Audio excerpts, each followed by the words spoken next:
Welcome to the program. You know we look at news, views, truths from a decidedly biblical perspective. I have an interesting hour for you this week. I want to talk a little bit about my guest by way of introduction. Her name is Melanie Phillips, and she's one of the few British media voices sounding the alarm as the nation steadily gives way to the dictates of Islamic law. And she has an important message to Americans. So we're going to talk about that. In 2016, London became the first major Western capital to elect a Muslim mayor. I personally think that that is very significant. And she's written a number of books, including Londonistan, How Britain is Creating a Terror State Within, and another book titled The World Turned Upside Down. We'll talk about how you might obtain those, likely on Amazon here as we move along in the hour. And Melanie's books and her weekly columns continue to warn of the imminent demise of Western civilization in its Judeo-Christian form unless something is done. She also writes for the Times of London, the Jerusalem Post, the Jewish Chronicle. She's a regular contributor to UK radio, TV discussion. Her reviews, by the way, are considered controversial. Eric, I know you have been preparing for this hour. He's in studio with me. Your thoughts? Well, as I watched the YouTubes, I found myself saying amen more times than not, stopping and re-listening, and she's got some interesting points, and the way she says them, I think, are so important. So I hope folks will listen up. This is going to be great. Melanie Phillips, welcome to America. Welcome to the studio. Thank you very much. Pleasure to be here. You are doing some speaking across country? I am. I have been traveling across the country. I started in California. I was then in Oklahoma, then in Des Moines, Iowa, and here, and I'm going on to New York and so on. And so it's been a very interesting tour. You're speaking to conservative groups, to mixed groups? A variety of groups. I'm speaking to some Jewish groups based in synagogues. I've been speaking to conservative groups as well, and some Christian groups. How are you received? Pretty well. One or two people have, made it clear that they don't agree with what I'm saying. That's absolutely fine. But by and large, I've been speaking to people who are broadly on side.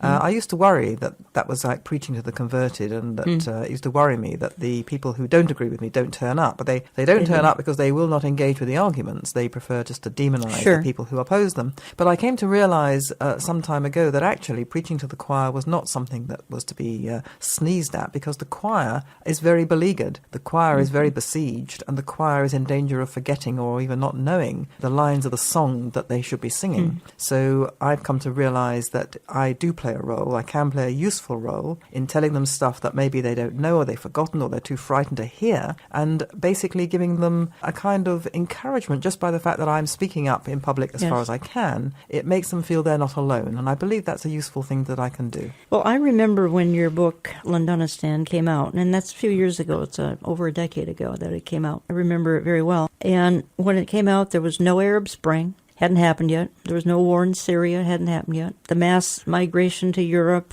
that's of the last 3-4 years, hadn't happened yet. But you obviously had a significant Muslim population in London, because you were talking about back then, when you wrote this book, an Islamic State before there was an Islamic State. Well, what was worrying me at the time, and this was in the wake of 9/11, obviously, when I think virtually all of us kind of woke up to the fact there was such a threat. What then became apparent to me over the following few years was that the British political and intellectual establishment was not only not dealing with this threat, but wasn't prepared even to identify it as the threat that it was, based in what I consider to be a form of religious fanaticism, a particular interpretation of Islam, which had taken hold in the Islamic world and was backed by the most powerful forces in the Islamic world, and which was setting out to Islamize the non-Islamic world and to Islamize also, or to re-Islamize, the Islamic world that wasn't considered Islamic enough. And what concerned me was the way in which Britain was making itself a haven for the most extreme voices in this Way world. back then. Way back then. Yeah, before all this immigration issue even began. I mean, the serious immigration crisis. Yes, well, Britain had an immigration of people mainly from Pakistan, Bangladesh, who were Muslim. And those people who came into Britain were fine. They were people who came for work. They came typically from poor villages in Pakistan and Bangladesh. They weren't particularly pious. They weren't particularly religious. They simply wanted a job and a peaceful life. What we didn't realize, what Britain didn't realize at the time, was that they brought with them religious institutions which had been radicalized in Pakistan and Bangladesh. They had been radicalized by the Saudi-based Wahhabi interpretation of Islam, which is the interpretation interpretation of Islam, which is jihadi Islam. It's militant, it's aggressive, it believes in Islamizing the people who are not Islamic enough or not Islamic at all, and they're the people who cause us the most problems today. And they brought with them, the immigrants to Britain brought with them the institutions that have been radicalized by this Wahhabi version of Islam. And as a result, the children who were born in Britain became more radical than their parents, because the children went to the mosques and the madrasas, which were staffed by people who were radicalized in this way, education institutions. And even though the vast majority of these children were educated in British mainstream schools, nevertheless, the influence was a radical one from the religious point of view. Wahhabism, as we know, they were the 9/11 pilots. They were the people who engineered the attack. And that's something that can't be stressed or forgotten, I believe, enough. We need to remember that. Did you find in the beginning, when you were speaking out about this, you must have felt like you were all alone in some cases? You were the only one that was warning anyone there. And we felt the same way here as we began to warn about Islam. People looked at us funny, like, it can't really be that bad. It can't all be like this. Is that what happened to you? And did the media kind of drive this at the same time to make you look like that this was, you were more fanatic than maybe you even felt you were? Very much so. I was considered to be absolutely on the extreme edge of discourse, that I was being alarmist for no good reason, that I was demonizing an entire population. And this was despite the fact that I actually have always, in everything I've ever written and said about this Islamic problem, I've always emphasized that we cannot generalize, that there are many millions of Muslims who do not subscribe to this particularly extreme interpretation of Islam. Many of them came to Britain because they were fleeing from it. They wanted to live under Western human rights. They wanted to live in peace and security and raise their children, have good jobs, and just have a nice life. And the majority of people even today who are the victims of this terrible Islamic extremism are in fact Muslims. But at the same time, what we've been through, and what we're still living through, is a situation in which our political leaders in Britain and America and in mainland Europe and elsewhere, just deny that this thing has anything to do with Islam. I mean, in my view, this is an interpretation of Islam. It's a particular interpretation. It's not subscribed to by everybody, but it is rooted in the theology. It has theological sources. And it's ridiculous to say it's got nothing to do with Islam. And our leaders deny this. And, if you can't even name properly the thing you're up against, if you can't accept and acknowledge that what you're up against is religious fanaticism, which is a different order of magnitude completely, a different type of threat from any other threat, when people believe they're motivated by the defense of God, which is what they believe they are, then if you don't understand that, you cannot possibly deal with it properly. You're listening to Understanding the Times Radio. I'm Jan Markell. I have in studio with me Melanie Phillips. I'm going to give you the rundown of what her credits are again a little bit later. Again, I got familiar with her over a decade ago, Londonistan, when that came out, about 2006. Eric Barger in studio with me. We're talking to her about, well, quite frankly, it's sort of a subtitle of the book Londonistan. It's really a warning to America about all who care about freedom. And obviously, Melanie, Europe is going through some trials. Now, what I read in your book, what I read online, in Britain, God is pretty much dead. Now, God didn't die,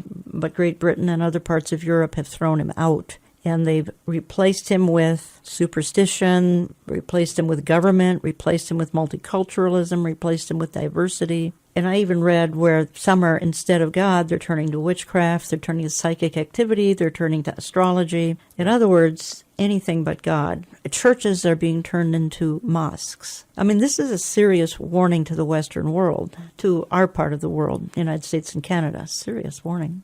Well, I think you put your finger on it, and indeed I developed these precise themes in my subsequent book, which is published 4 years after Londonistan, called The World Turned Upside Down, The Global Battle Over God, Truth and Power. And what I say in that book is that two things have happened in the West which feed into each other. One is the systematic erosion of Western national identity and the Western values, which are based on the Hebrew Bible and Christianity. And they have been replaced by a whole lot of secular ideologies or isms, moral and cultural relativism, multiculturalism, and all kinds of other ideologies. These ideologies, if you drill them down, they all have a common core, which is the despising of and the desire to undermine and overturn the core values of Western society, which are based on the Hebrew Bible and on Christianity. And these ideologies brook no dissent because they drive all before it, because they are ideologies where the power of the idea drives all before it. It cannot be gainsaid. It cannot be challenged. And the reason it can't be challenged is because it's not just an idea. It's not just a point of view. It's a point of view that is considered to stand proxy for virtue itself. If you believe in multiculturalism, for example, you are motivated by the desire to make a better world based on the erosion of bigotry. Bigotry only comes from people being divided, so you avoid division by saying that no culture can consider itself to be superior to any other. And that way you basically get rid of bigotry from the human heart. Who could possibly disagree with that?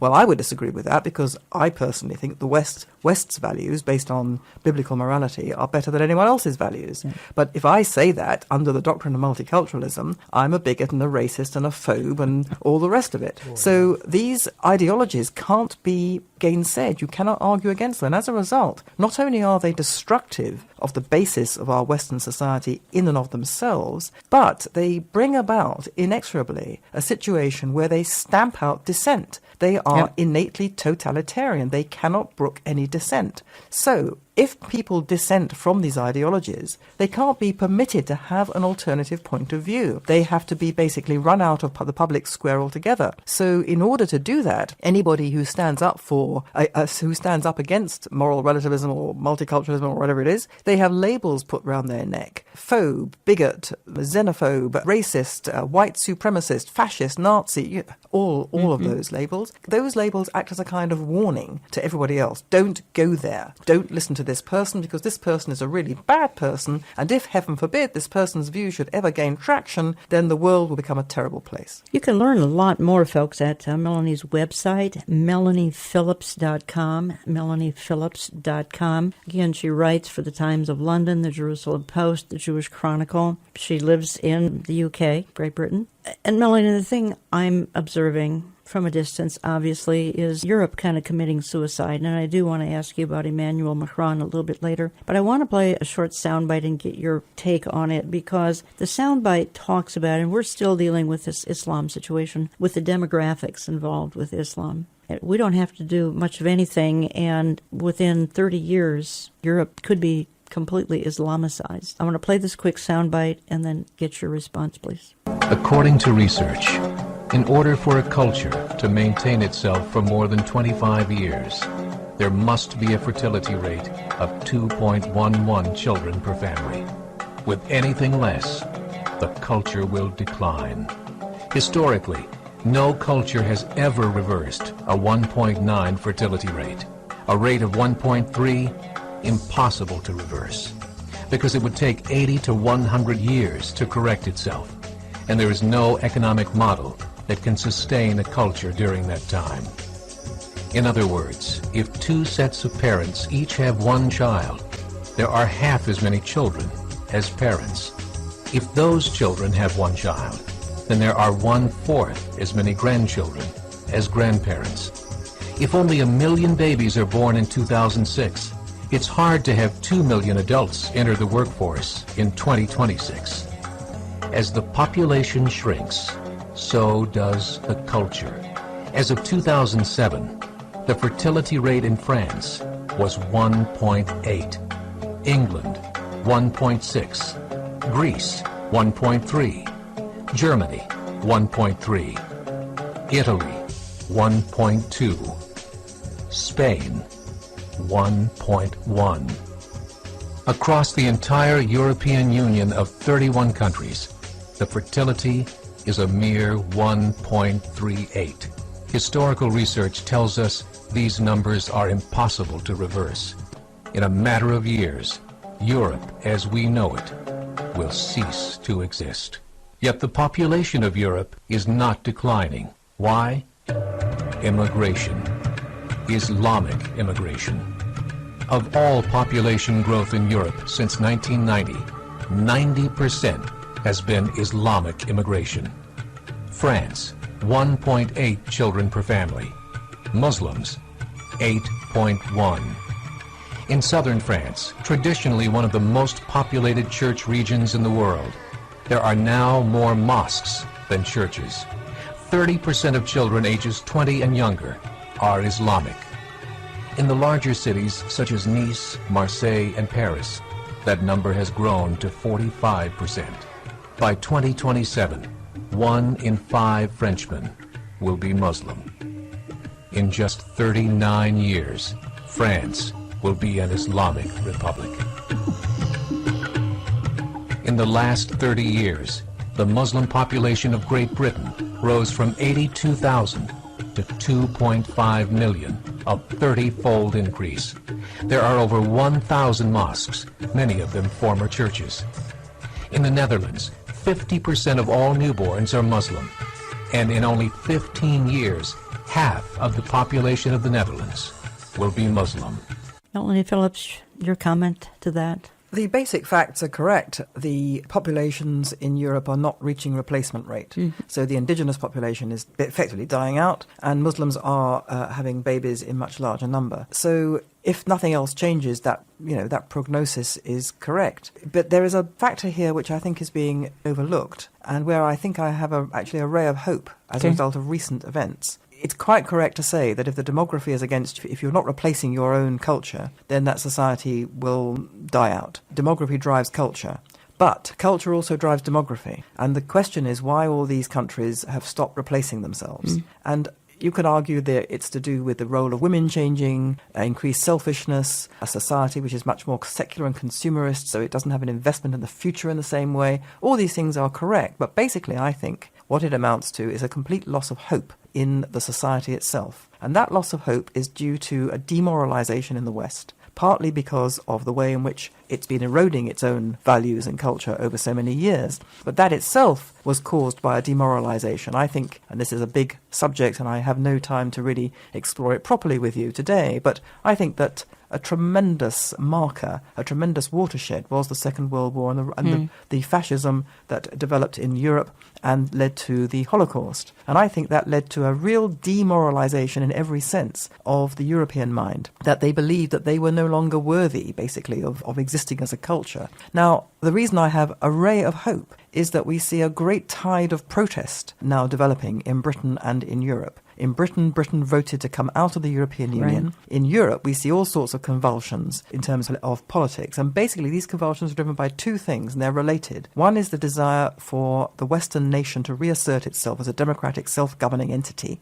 And the European Union prevents that, very explicitly prevents that. And the second thing is the related inability of the countries of Europe to control their immigration policies as their own policies. Because the European Union's core belief is that it's basically one big country, and therefore people should be able to cross borders at will. And so you cannot control your immigration policy in France as a French person. Now, with the rise of this great populist movement, as it's called, for national identity, has the capacity to bring back the Western nation. If Britain leaves the European Union, Britain will become again a self-governing nation. That, in my view, is an essential first step to regaining a sense of purpose and identity as a nation, and that is the essential first step to a nation recovering a sense of its own hopefulness in its own future, and that could play into a demographic shift for the better. When I get back, I do want to talk to you a little bit about, again, your book is a warning to America, to the West, even Canada. It's a warning. I want to bring it a little bit more to this country in my next couple of segments, talking to Melanie Phillips. I'm coming back in just a couple of minutes. Don't go away. We know you're enjoying the insights today from journalist Melanie Phillips. Week after week, our media team researches guests and material to bring you the best resources to help you discern our times. You can order an audio recording of today's program or any program you hear on Understanding the Times Radio when you phone 763-559-4444. We want you to know we take listener feedback very seriously. We're so thankful when you write with your comments. How are we doing? We value your opinion. Send us your comments or questions. Write to us at olivetreeviews.org or address your mail to Olive Tree Ministries, Post Office Box 1452, Maple Grove, Minnesota 55311. In just a moment, Jan and Eric will return with Melanie Phillips.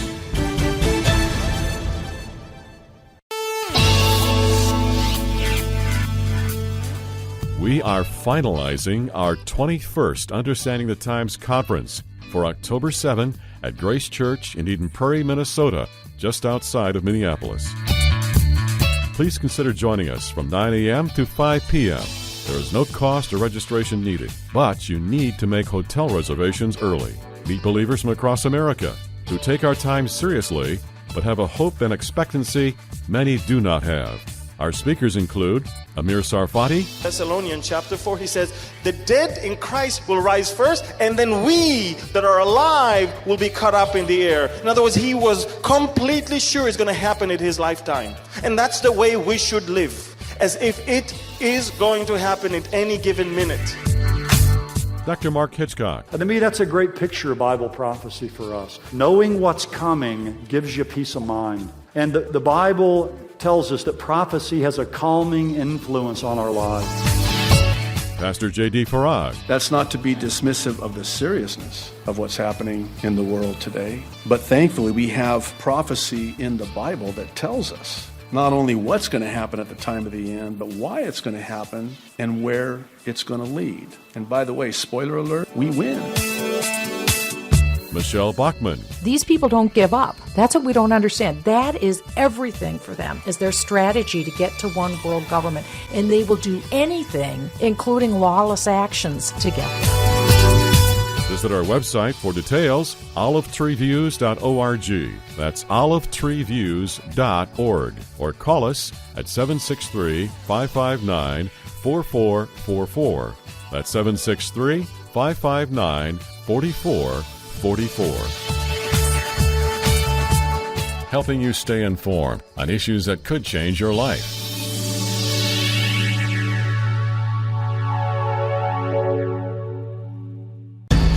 So when you get Islamist violence, when you get a Fort Hood, when you get a Boston massacre, when you get recruitment of young Muslim men born in Britain, the recruitment of those young men to Islamic radicalism, multicultural society stands back and says, we can't say anything about this because it would be racist, it would be Islamophobic, it would be prejudiced because we're multiculturalists. Well, this to me is Western society's suicide note to itself. It's Western society saying we cannot uphold freedom, peace, liberty, equality, decency. Are we really saying that? Of course not. Of course not. So we've got ourselves into this terrible muddle.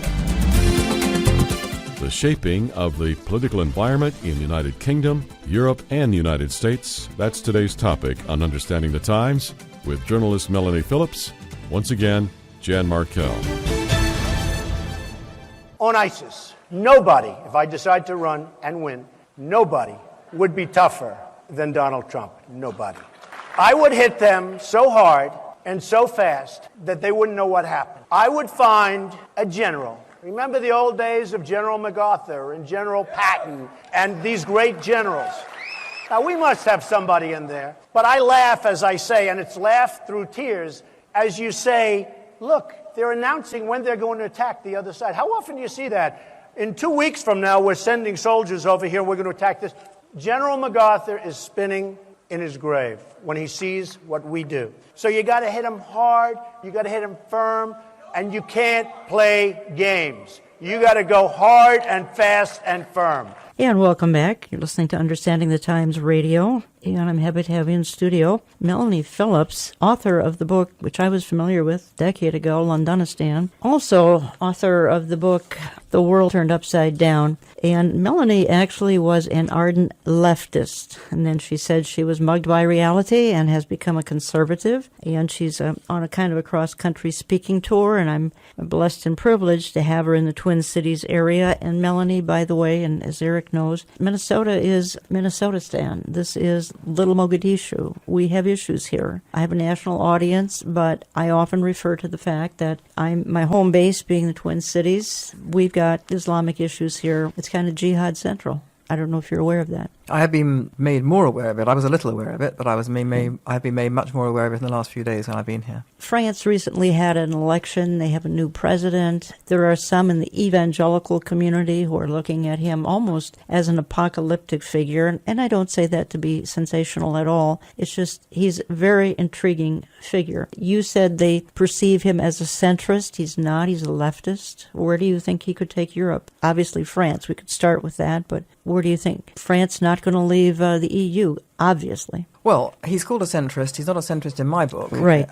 To me, he's a fanatical Europhile. He's somebody who believes that all the answers to all the problems that beleaguer France, in particular Islamization, violent militant Islam, which is causing great violence of the French population on a regular basis, and the allied loss of French national self-government through the fact that it's principal country in the European Union. These two things are linked. France can't control its own immigration policy because it's part of the EU. He thinks that the answer to all these questions and more is more and better and deeper EU. He thinks that the greater loss of the French ability to govern itself is a solution to all these problems. Emmanuel Macron seems to me not a centrist. He stands for the view of the world which is globalist, which is internationalist, which denigrates the nation state, which denigrates the West, which denigrates French culture as a particular culture, and all the rest of it. And this view of the world, which is basically the leftist, progressive, liberal view of the world, whatever you like to call it, is the view of the world which I think basically voters in mainland Europe, in Britain and in America have voted against in great number. The precise reasons for their voting are all very different, clearly. Nevertheless, they're basically in revolt against an establishment view which rides roughshod over the desire of ordinary, decent people to live in a country that they recognise as their own culture and to govern it themselves through their own democratically elected parliament, which they can throw out. Now, Macron stands for the opposite of that, and the revolt against that view which almost brought to power Marine Le Pen. Marine Le Pen, who runs the Front National, the National Front, a party which under her father, who was very explicitly anti-Semitic and a neo-fascist type, she has tried to distance herself and her party from him, I think not entirely, but basically that party was a fringe party which nobody took seriously until very recently. And the reason why Marine Le Pen nearly became president of France, she lost to Emmanuel Macron in the runoff, the final runoff just recently, the reason why she was brought almost to power was because of the very things that Emmanuel Macron, in my view, stands for. So the idea that he's going to solve these problems is false, in my view. In the next 5 years, whatever it is, until the next French presidential election, I think we're going to find the pressures that brought Marine Le Pen to the final runoff in that election are going to increase exponentially. Macron, as a fanatical Europhile, is also deeply hostile to Britain's decision to leave the European Union. He has basically said, I'm going to make it as difficult as possible and I'm going to punish them. This ban, is an enemy of democracy. The British people have a right to say that they wish to govern themselves. He doesn't understand that. He doesn't understand what democratic self-government is, quite obviously. So I think he's a potential menace. Quite frankly, not a centrist at all. We have the same kind of fanatical going on here in our streets. People that can't take the election, take the effects of the election and so on. And we're watching this happen in the streets. I think it's going to get worse, honestly. 3 questions, and these are big ones maybe. Do you have any idea what nation may be the next one to try to bolt from the euro? And I guess I would ask then, is there a possibility of a nation falling to Islamic control inside the euro? And will the European community, in the end, will it survive? The last question first, no. In the end, no. The European Union is founded on a whole series of incompatible premises, of which the most glaring is the idea that you can have a common currency, the euro, serving every nation when these are independent nations and you don't have a common culture. It's not like the United States where you have one country, one nation, united by all the things that unite a nation. And consequently, this dislocation between the currency and the politics means that the whole European Union project is bound to collapse, plus the appalling pressures that it's inflicted upon itself by its open borders policy, the demographic changes that are taking place, the huge influx of immigrants which it simply cannot sustain. So I wouldn't expect it to last for very long. I don't know when it's going to implode. If a major country were to leave, in addition to Britain, I think it would be its death knell if France were to leave, which there's no prospect of it now doing so under this new president, Emmanuel Macron, but it could do so if, for example, Marine Le Pen came to power at the next French presidential election. That would collapse the European Union completely. As far as which nation might be the next to bolt the European Union or the euro, and which might be one that becomes basically a Muslim country, I really can't tell you that. I just can't predict this kind of thing. If you'd like to learn more, visit Melanie's website, melaniephillips.com. You can find her books at amazon.com. And Melanie, I played a little teaser a couple minutes ago, and that was a soundbite of Donald Trump saying that he would be tough on ISIS. And ISIS has certainly changed the face of the Middle East, a couple of nations over there. It's actually changed the face of Europe because that's why a lot of those refugees, some of them anyway, are fleeing, some are coming to America. Do you feel that ISIS could be defeated? I think ISIS can certainly be defeated. I mean, I'm not a military strategist, but I read military strategists who say that ISIS is not a particular problem in terms of military capability at all. It's not particularly strong. It's in fact very weak, and with the right kind of policy and military strategy and determination, it can easily be defeated. And I don't think ISIS is the main problem at all. I think it's obviously a very, very serious terrorist threat to the entire world. But the problem of Islamist terror and Islamization well predated ISIS, and after ISIS is defeated, which I fully expect it to be, there will be others who will rise to take its place. The problem is the particular way of thinking in the Islamic world, which is giving rise to this twin-headed hydra of, on the one hand, terrorism, and on the other, cultural encroachment and takeover, which is basically the Islamic jihad. And that requires a great deal of statesmanship and courage and far-sightedness, determination to address. But we at least, America at least, has a president willing to say that the root cause is radical Islam. We didn't have that for 8 years. You have a president who has certainly said that, and I'm sure he believes that, and I'm pretty sure he'll say it again. But among his people that he's appointed to his administration are people who say that this is unhelpful to say this. Mr. General McMaster is on record as saying that to use the word Islamic extremism or Islamic terrorism is unhelpful, that Islamic State itself is not Islamic.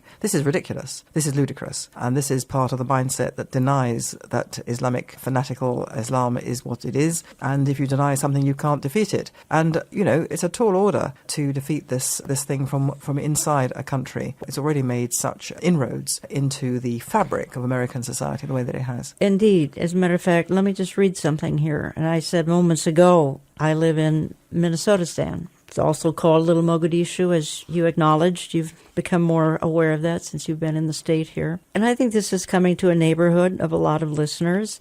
In this part of the country, at least in Minnesota, 165 Islamic centers, societies, mosques, prayer spaces, Minnesota, stretching from south to north. This number includes 21 Muslim student associations on Minnesota college campuses, 11 Muslim student associations in various high schools. The number does not include extensive Islamic parallel society, Islamic schools, clinics, media, daycare doesn't count. Under the noses of Minnesota leaders and law enforcement, Minnesota has also become the hub for promotion, recruitment, and financing of Islamic terror. In fact, we have been known as the jihadi pipeline for about the last 10 years. Now, I think that's coming to a neighborhood all over the country. Would I be right there? I don't know whether this is going to happen. I don't live here, but I do think that there is the possibility that it could extend to other parts of the country if things aren't addressed properly. And the reason why this is all happening, not just here, but also the way it's happened in Britain, is that the way in which our societies have responded to the threat has actually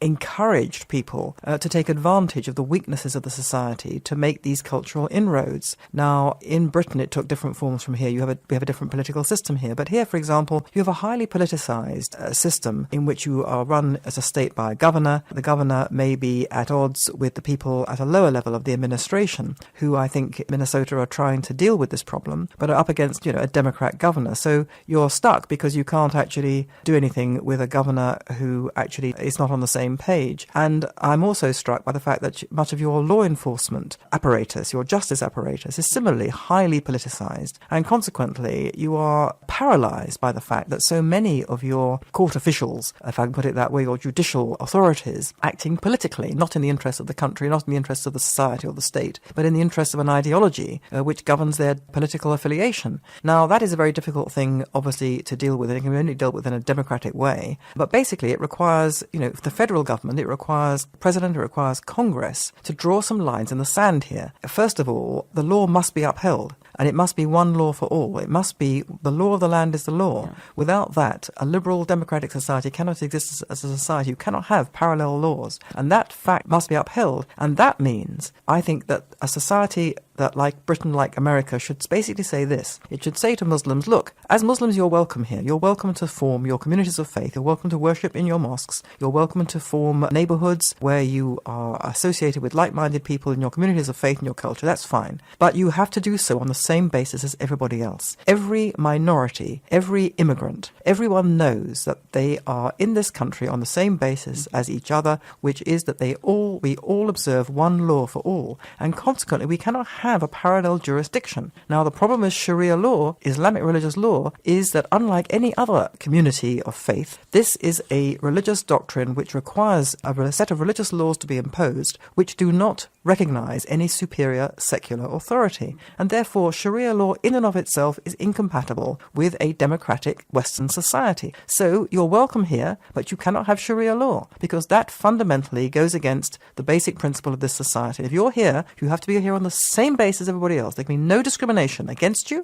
and no discrimination in favor of you. And consequently, this is the line in the sand. No Sharia law, and I would say no extremism. So no Muslim Brotherhood. The Muslim Brotherhood should be banned. And that means that the Muslim Brotherhood, which is entrenched in a society like this in America, it's entrenched in Britain through its numerous subsidiary organizations, it either sponsors directly or it seeds in the sense of providing the personnel with the ideology of the Muslim Brotherhood, which is one of takeover of the West. That has to be banned. And if you were to ban that, and that has to be done at the highest level of the state, then you would actually help remove the propitious circumstances which encourage people to move in and try and take over. Well, in Canada, we're hearing that in some jurisdictions, that Sharia law is being considered and maybe even used. And I want to ask that even though there's no way to really project and say, well, where it's going to go, the progression of the way that Muslims have come in, and now they've gone from just becoming a community of people in a neighborhood to having no-go zones where police are told not to go, where it would be dangerous for them to go.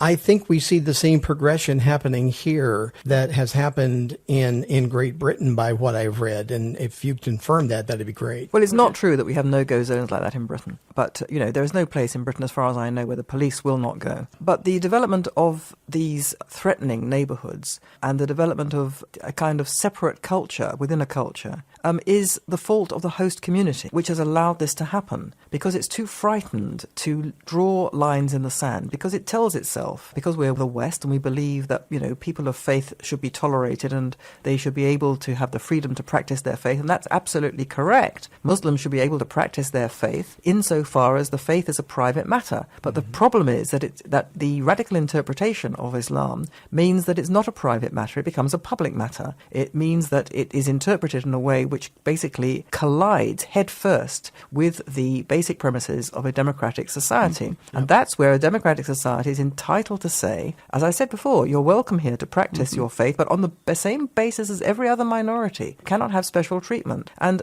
it's the inability of us to say that and to tolerate what should not be tolerated that has encouraged people to move in, literally and metaphorically, and try and take over the society, because it's open for takeover. Yeah. If you draw lines in the sand, you will discourage that. Well, going back to the problems here in America, it doesn't help, and again, the PC, politically correct issues and all, doesn't help when we get public schools who are having hijab day, and we celebrate diversity in the schools. We observe Islamic holidays. We would never observe a Christian holiday, but we observe Islamic holidays in the schools. And I saw a headline here, New York public schools promote course justifying suicide bombings. You've got the progressive left running our school system and brainwashing our kids, which is one of the reasons we have the problem that we have, is because of our educational system. I'm reading it every day about what the public school system is demanding that their students do on a regular basis. I'm out of time in this segment. We'll pick it up here when we come back in just a couple of minutes.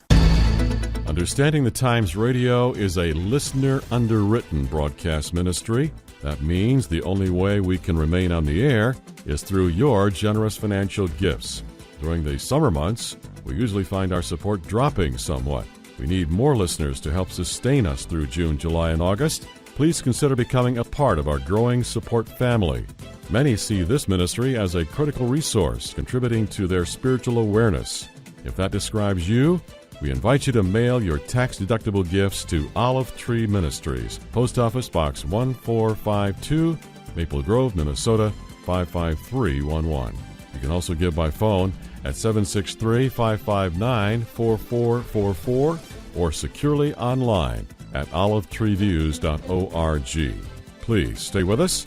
Jen and Eric will return shortly with journalist Melanie Phillips. I have often called Understanding the Times radio for the remnant. Around the world, people have had enough of fake news, slanted news, and evidence that good people are marginalized and unappreciated. That is why this program focuses on the truth and the ultimate good news. If you would like to keep it coming to your neighborhood, please consider a tax-deductible gift to Olive Tree Ministries. Give online at olivetreeviews.org, olivetreeviews.org. You can call us business hours, Central Time, 763-559-4444, 763-559-4444, or just drop us a note. If you can't financially support, let us know. We make a difference in your life. Write to Olive Tree Ministries, Box 1452, Maple Grove, Minnesota 55311, Box 1452, Maple Grove, Minnesota 55311. Help us look at today, but with another eye on tomorrow and the ultimate hope that awaits us.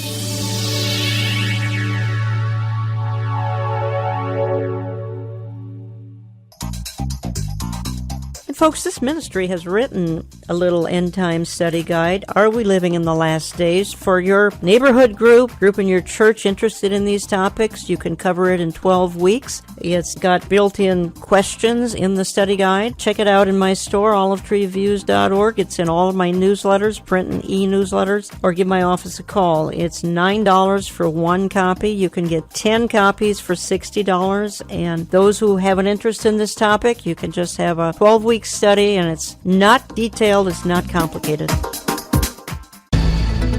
This is Jan Markell.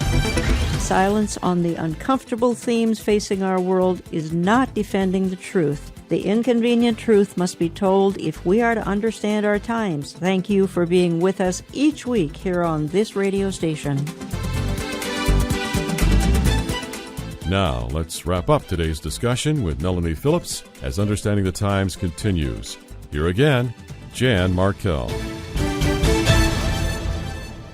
And welcome back. And let me just quickly make a brief announcement, a couple of things I want to say. And you can always access this program on my website Saturday morning, olivetreeviews.org, olivetreeviews.org. And let me just quickly say that I will be teaching a Sunday evening Bible prophecy class, June, July, and August, 6:30 to 8 p.m. We're renting the facilities of Kehilat Sar Shalom Messianic Congregation in St. Louis Park on Rhode Island. That's the former Twin City Fellowship Church, the former Twin City Fellowship. Everyone welcome, no cost, no registration. Sunday evening, June, July, August. My national audience, thank you for allowing me to make a local announcement. But we are prophecy deprived here in the Twin Cities area, so it's something I try to do in the summers. It'll be Sunday evening, Kehilat Sar Shalom, St. Louis Park. Eric, you had a comment during the break, and I wanted you to be able to get that in. Our politically correct society has caused us really to bend over backwards not to offend a religion whose printed book, the Quran, tells them not to assimilate. And yet we're trusting somehow that we're going to convince them by our goodness to assimilate, to be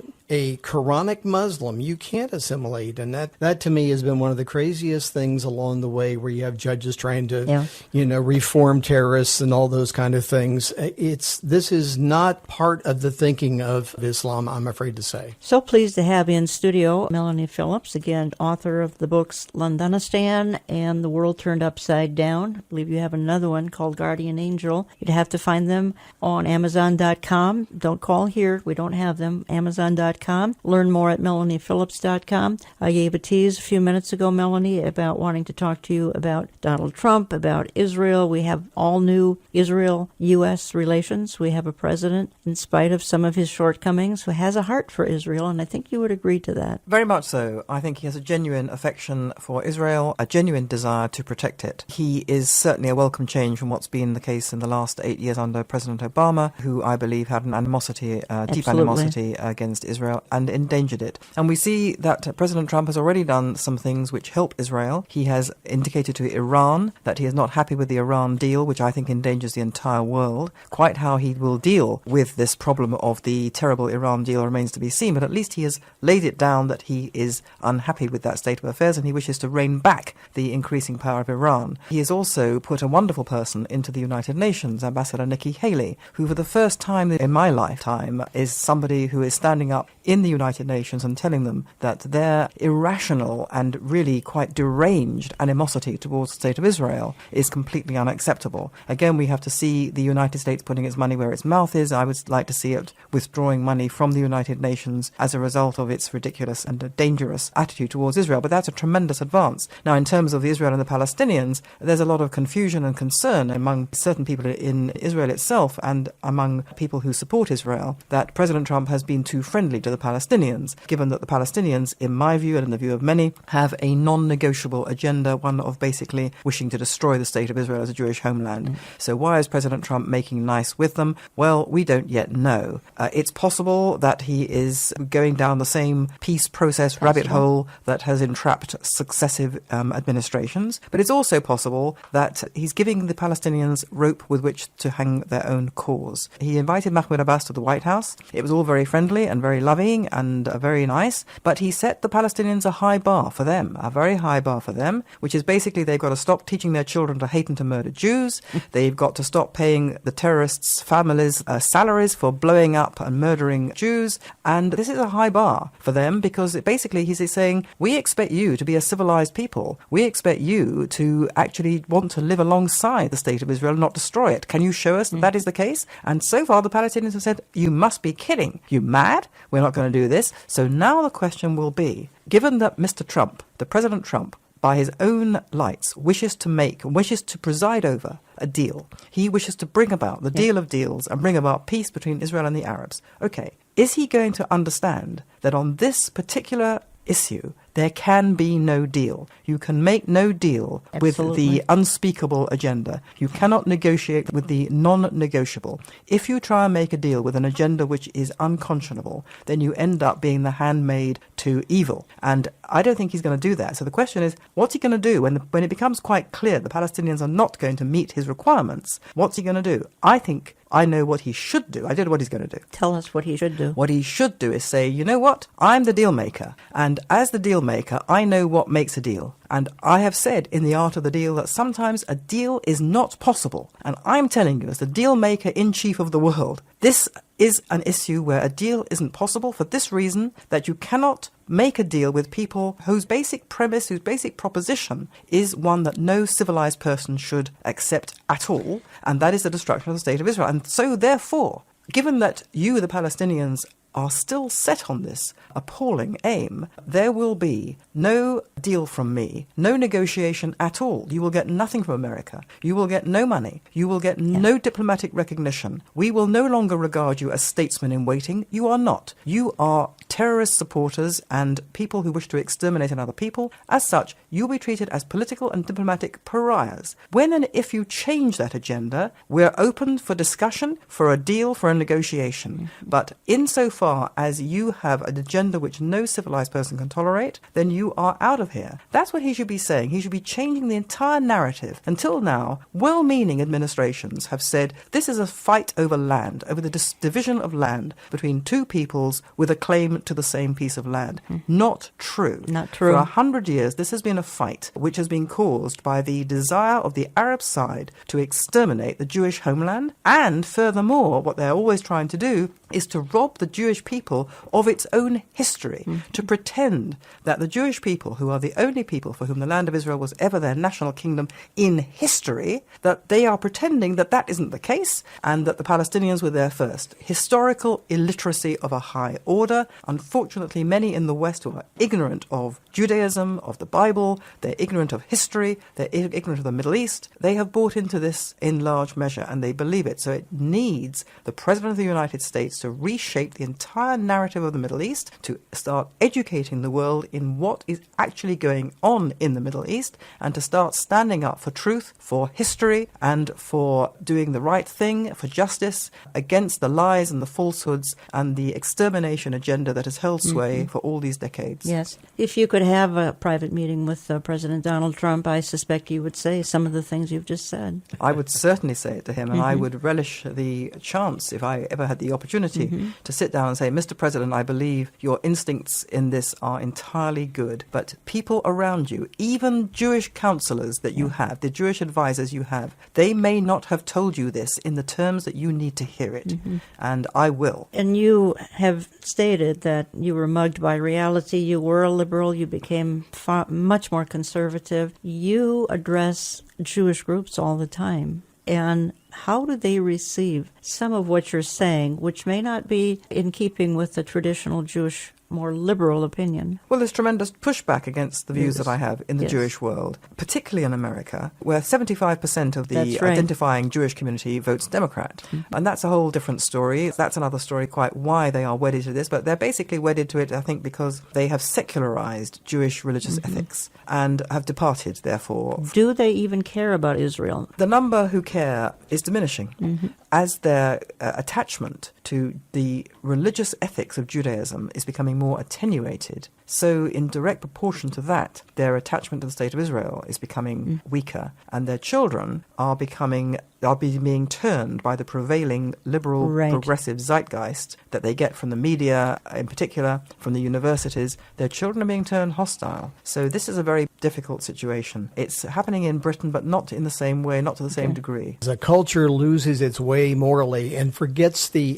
basis of its faith, and we're watching that happen inside the Jewish community. Exactly what she just said. And you can't help but think about the 60s and free love trying to fill a void because we didn't feel good about ourselves, and now look what's happened to us. I would just like to say that I live in two worlds, the world of Israel and the world of Britain. I have places in both, and I go back and forward. I live a rather complicated life. And I think what we all have to appreciate and acknowledge, and you in America appreciate this much more than we do in Britain, but America and Israel are all basically on the same side and fighting the same fight. Israel is often put in a different box from the West. It's perceived as fighting a different kind of fight because it's a fight over land. It's not the same. It's not a different fight at all. It's the same fight. Israel is absolutely central to the recovery of the West, the recovery of the West's belief in itself and of Western values. Because at the heart of the decline of Western values is the assault on the precepts of the Hebrew Bible. You know, a secular society that departs from those precepts turns on itself. And the way in which we see so many in the progressive circles in the West demonizing and delegitimizing Israel to try and destroy it, there's also a tremendous outburst of anti-Semitism going on in Britain and in Europe. These things are all connected. And until and unless the West actually realizes that Israel is not simply